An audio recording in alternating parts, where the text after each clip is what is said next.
por Milena y Gerardo. Así es, gracias Luisa. Fíjense que ahora tenemos un tema súper interesante para las personas que se recuerdan del buen rock, especialmente en español, que surgió allá por los años 85, 90.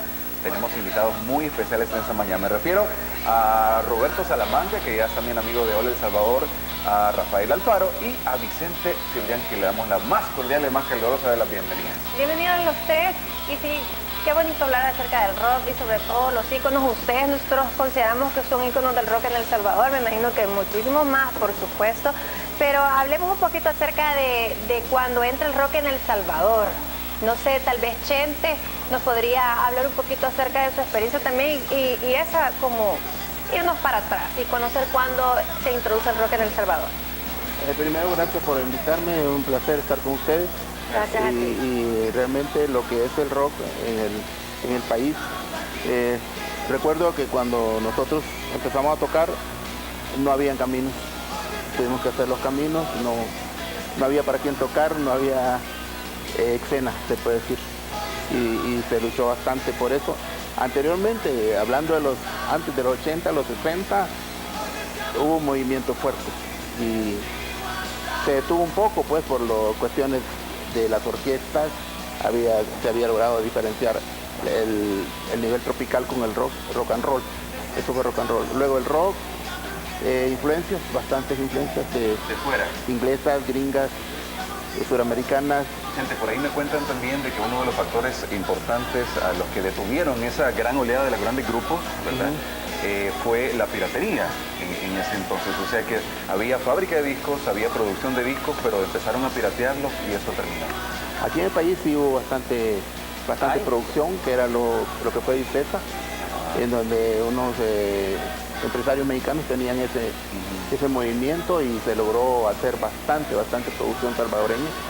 Mucha producción en muchos grupos, muchos solistas y bastante trabajo en ese aspecto. Pero lo que es el rock sí sería bien detalladamente despacio para platicarlo todo eso, pero vamos a ver hasta dónde podemos especificarlo con Rafa y con Roberto. Pero poniendo aparte lo de la piratería, que bueno, todavía es una plaga que a los artistas también en esos tiempos también los están siendo afectados. El apoyo, digamos, hay que hablar del apoyo de las radios, de la televisión, de en sí los lugares donde ustedes se podían presentar. ¿Cómo ha sido el apoyo al rock, sobre todo al rock salvadoreño? Bueno, la experiencia yo la empecé a vivir a principios de los 80, una inquietud pues de un adolescente que le empieza a gustar toda la música rock, y durante los 70 lo que teníamos a la mano era los programas de televisión que mostraban grupos como Las Águilas, que era un rock bastante poco accesible. El rock pesado definitivamente no estaba en los medios masivos, él estaba un poco subterráneo, y siempre pues esa inquietud de los jóvenes en El Salvador hacia ese tipo de música, un rock más fuerte, un rock más pesado, no tenía espacio, no tenía muchos medios de difusión.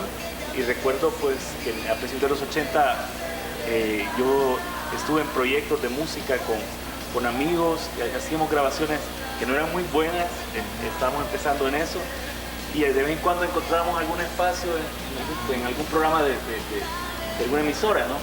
Pero definitivamente todo eso estaba en pañales. No es hasta que se da el movimiento del rock en español, ya que venía de Argentina, de México y de España, que los medios abren sus espacios a esa música, que te voy a decir fue 88, 89, pero que para nosotros se había hecho como una espera de casi 6, 7, 8 años. Okay. Y tal vez aquí, Rafael... Bueno, yo quisiera, antes de pasar con Rafael, decirles que, bueno, con Roberto y con Rafael tuvimos realmente la oportunidad de trabajar juntos en nuestras diversas actividades con relación a la música, y yo siento que fue una buena época. O sea, no podemos negar, como dice Roberto, que fue una apertura, Y lo más bonito de todo es que fue música original. Yo creo que en tu caso, Rafael, todavía seguís con eso y eso es muy importante porque la consistencia y la constancia es lo que la gente lo recuerda más. Fíjate que, bueno, Chente y Roberto han mencionado el hecho, bueno, más o menos histórico. Yo lo veo desde el punto de vista en que ha sido cíclico, ¿no? Siempre hay un movimiento de rock eventualmente, el cual hace que levante en sí los grupos o lo que sea, en el caso de los 70s o 60s, después vino finales de los 70s, los 80s, después finales de los 80s, 90 y hasta la época yo creo que han sido cosas que como olas, ¿no? Que vienen y se van. Lo interesante que acabas de decir es que sí, yo siento que a finales de los 80s y principios de los 90s se destacó. Yo lo que diría es que habría que evaluar cuál es la verdadera época de oro de El Salvador en la música, porque el punto es de que en los 70s y 60s, que es como lo que mencionan generalmente como la época de oro, sí había bastante producción, sí había bastante apoyo por medio de parte de las radios y el público, pero había poca creatividad en ese aspecto, sí, porque muchas de las canciones eran covers. Eran covers de música contrariamente, en los finales de los 80s, principios de los 90s, sí había mucha creatividad, pero había relativamente poco apoyo, no había una disquera, no había las radios, bueno, había una en particular que era la Super Estéreo, la cual apoyaba de una manera extraordinaria, pues, y eso fue lo que en algún momento levantó. Actualmente siento de que, pues eso es relativo también, ¿no? O sea...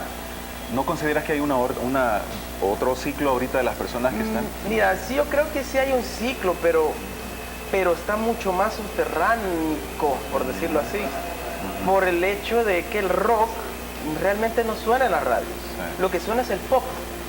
Sí, el artista nacional, entre comillas, ¿no? Porque a mi parecer, gente como Red es la que realmente suena en todas las radios, pero gente como Roberto, gente como OVNI, gente como mi persona, sonamos en algunas estaciones. Bueno, y ya que mencionaste bandas y bueno, ustedes que están aquí, Chente, hablemos de esas bandas que hicieron, bueno, ahí estamos viendo una foto.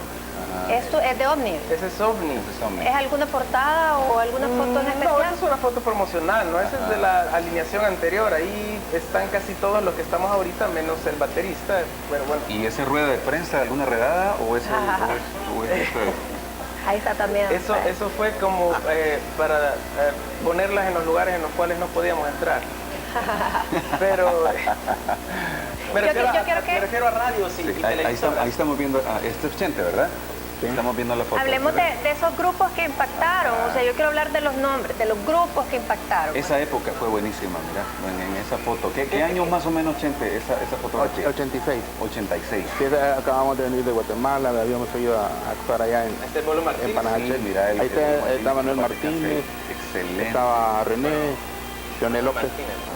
Tuve la oportunidad de tener la responsabilidad de ser jurado en un festival de hace poco, 60 grupos, imagínate, 60 grupos salvadoreños, y en los 60 tuvimos 40, tuve la oportunidad de calificarlos y toda la cosa. Increíble. Y eso está desperdiciado. O sea que hay sed. Hay semillas hasta para votar. Pero lo importante es ver cómo se promueve entonces. Promoverlos, producirlos, difundirlos, proyectarlos, eso sería lo más importante. Vamos a ir a una pausa, Gerardo, y vamos a regresar porque es una segunda parte de este interesante tema acerca del rock salvadoreño.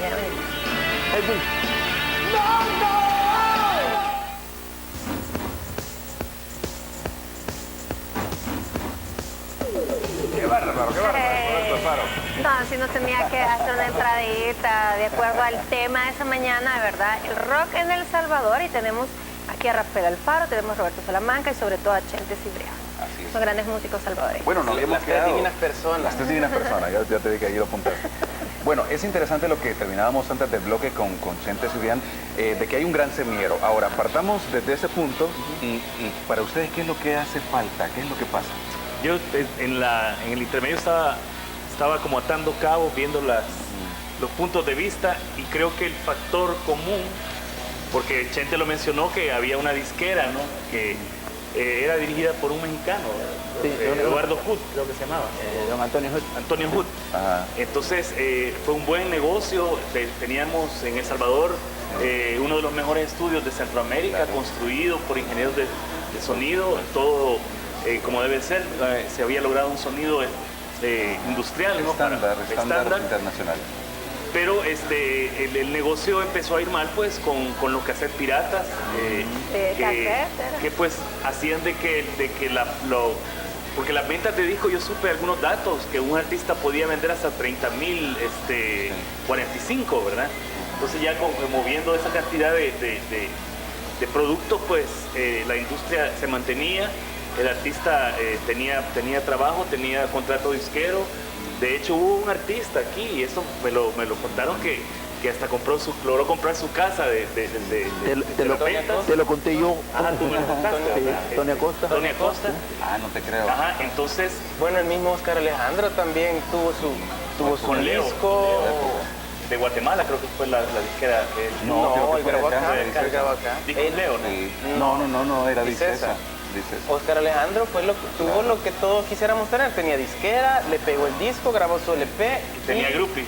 Tenía groupies y toda la onda, pero pues factores fuera de su control lo Incluyendo desvirtuaron. hasta Ángel Gutiérrez logró grabar su disco ahí en Dicesa. Se tardó bastante tiempo. Teníamos a Armando Cepeda también, que estaba como ingeniero de Había como un estándar, creo que con Bronco fue de los grupos que logró al final. Excelente. Bueno, Rafa, una última reflexión rápidamente sobre qué es lo que crees que hace falta en nuestro país para que este movimiento siga vigente. Mira, yo creo que lo que hace falta es un poquito de amor con respecto a los medios, sobre todo, porque los músicos hacen su trabajo, que es hacer música.